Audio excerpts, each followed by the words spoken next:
Judges 7. Early in the morning Jerubbaal, that is Gideon, and all his men camped at the spring of Harod.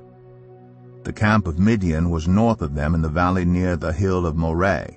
The Lord said to Gideon, "You have too many men. I cannot deliver Midian into their hands, or Israel would boast against me. My own strength has saved me. Now announce to the army, anyone who trembles with fear may turn back and leave Mount Gilead." So 22,000 men left, while 10,000 remained. But the Lord said to Gideon, "There are still too many men. Take them down to the water, and I will thin them out for you there. If I say, 'This one shall go with you,' he shall go. But if I say, 'This one shall not go with you,' he shall not go." So Gideon took the men down to the water. There the Lord told him, "Separate those who lap the water with their tongues, as a dog laps from those who kneel down to drink." 300 of them drank from cupped hands, lapping like dogs. All the rest got down on their knees to drink. The Lord said to Gideon, "With the 300 men that lapped, I will save you and give the Midianites into your hands. Let all the others go home." So Gideon sent the rest of the Israelites home, but kept the 300, who took over the provisions and trumpets of the others. Now the camp of Midian lay below him in the valley. During that night the Lord said to Gideon, "Get up, go down against the camp, because I am going to give it into your hands. If you are afraid to attack, go down to the camp with your servant Purah, and listen to what they are saying. Afterward you will be encouraged to attack the camp." So he and Purah his servant went down to the outposts of the camp. The Midianites, the Amalekites, and all the other eastern peoples had settled in the valley, thick as locusts. Their camels could no more be counted than the sand on the seashore. Gideon arrived just as a man was telling a friend his dream. "I had a dream," he was saying.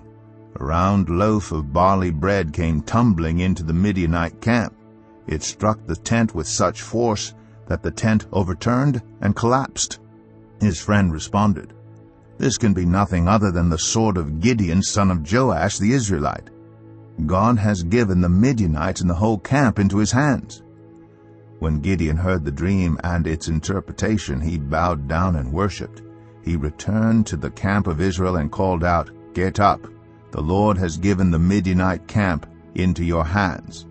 Dividing the 300 men into 3 companies, he placed trumpets and empty jars in the hands of all of them, with torches inside. "Watch me," he told them. "Follow my lead.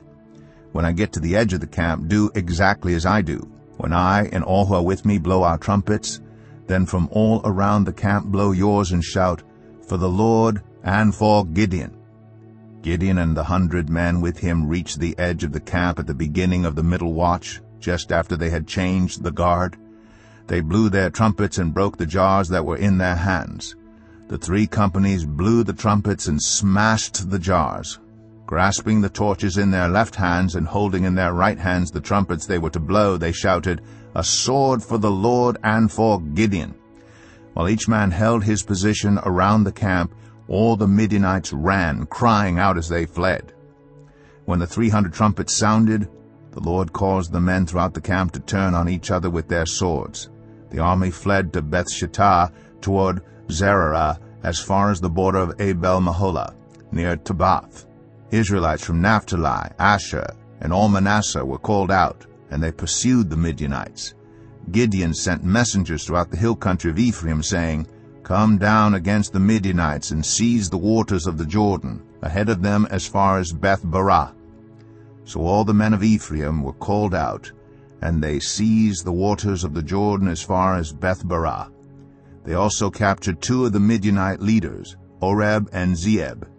They killed Oreb at the rock of Oreb, and Zeeb at the winepress of Zeeb.